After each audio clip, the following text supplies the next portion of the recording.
दूसरी बार मुख्यमंत्री बनने के बाद नायब सैनी ने अब हरियाणा में अपनी पावर को पक्के तौर पर इस्तेमाल करना शुरू कर दिया है। वो फुल फॉर्म में आ गए हैं और अपने हिसाब से अपनी वर्किंग करनी शुरू कर दी है। नायब सैनी ने अपने गुरु मनोहर लाल खट्टर की टीम की सीएमओ से छुट्टी कर दी है और अपनी पसंद के अफसरों को लगा लिया है। सिर्फ एक अफसर ही सीएमओ में ऐसा बचा है जो अपनी जगह बचाने में कामयाब हुआ है, बाकी के सारे अफसर नाप दिए गए हैं। नायब सैनी ने किन किन अफसरों को नाप दिया है, छुट्टी कर दी है और कौन से नए अफसरों की एंट्री कर दी है और अपने गुरु के अफसरों पर नायब सैनी को क्यों भरोसा नहीं है, अंदर की सारी कहानी को जानने के लिए आज की इस खरी खरी खबर को आप जरूर देखिए।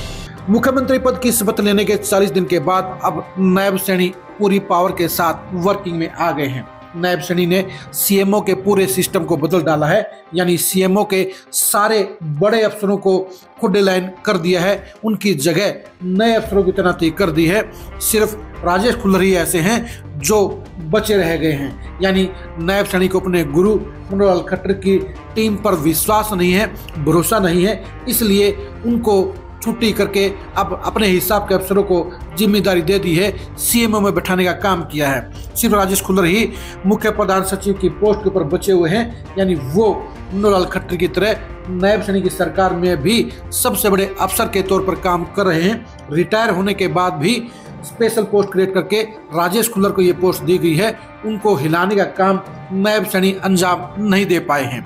वी उमाशंकर के दिल्ली जाने के बाद उनकी जगह पर अब अरुण गुप्ता को प्रधान सचिव के तौर पर बुला लिया गया है, यानी सीएमओ में अब मुख्यमंत्री की टीम में प्रधान सचिव के तौर पर अरुण गुप्ता सारी की सारी पावर का इस्तेमाल करेंगे। अमित अग्रवाल भी मनोहर लाल खट्टर के नजदीकी अफसरों में शामिल थे, उनके ऊपर भी अतिरिक्त प्रधान सचिव की जिम्मेदारी थे, वो असरदार अफसरों में गिने जाते थे, लेकिन नायब सैनी को उन पर भरोसा नहीं रहा है और इसलिए उनकी जगह पर साकेत कुमार को अतिरिक्त प्रधान सचिव बना दिया गया है। उनकी जिम्मेदारी बदल दी गई है, वो नायब सैनी की कोर टीम में आ गए हैं। इसी तरह से मनोहर लाल खट्टर की टीम में एक मजबूत अफसर के तौर पर जाने वाली असीमा बराड़ को भी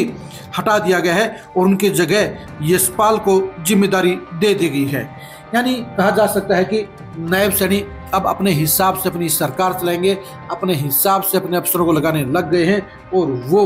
अब ये मैसेज देने का काम कर रहे हैं कि उनकी मर्जी के बगैर पत्ता नहीं हिलेगा और सीएमओ के अंदर उनकी चॉइस के अफसरों की एंट्री ने ये बता दिया है कि अब सारा का सारा सिस्टम ही उनके हिसाब से चलेगा। नायब सैनी अब धीरे धीरे सरकार और सिस्टम पर अपनी पकड़ मजबूत कर रहे हैं और यही वजह है कि सीएमओ के अंदर राजेश खुल्लर के अलावा बाकी के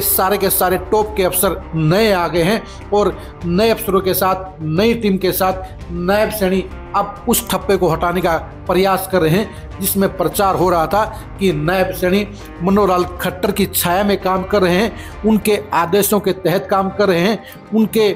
मार्गदर्शन में काम कर रहे हैं। जिस तरह से अब नायब सैनी ने सीएमओ से तमाम अफसरों को विदा कर दिया है, हटा दिया है, उनकी छुट्टी कर दी है, उसके बाद एकदम ये संदेश चला गया है कि नायब सैनी गुरु का आशीर्वाद तो जरूर लेंगे, लेकिन वो उनकी छाया में नहीं चलेंगे, वो उनके मार्गदर्शन में नहीं चलेंगे, वो आंख मूंद कर उनके आदेशों को नहीं मानेंगे, बल्कि नायब सैनी अब अपने हिसाब से अपनी सरकार चलाएंगे, अपने फैसले लेंगे, अफसरों की नियुक्ति करेंगे और अपना रुतबा बढ़ाने का काम करेंगे। नायब सैनी के मुख्यमंत्री के तौर पर कामयाब होने की गुंजाइश कितनी है, कमेंट करके जरूर बताइए। नायब सैनी ने मुख्यमंत्री बनने के बाद बीजेपी को किस तरह से मजबूत करने का काम किया है, ये भी कमेंट करके जरूर बताइए। नायब सैनी और मनोहर लाल खट्टर के बीच में रिश्ते कैसे रहेंगे, ये भी कमेंट करके जरूर बताइए। आप हमारे फेसबुक पेज को फॉलो कीजिए, आप हमारे यूट्यूब चैनल को सब्सक्राइब कीजिए। नमस्कार।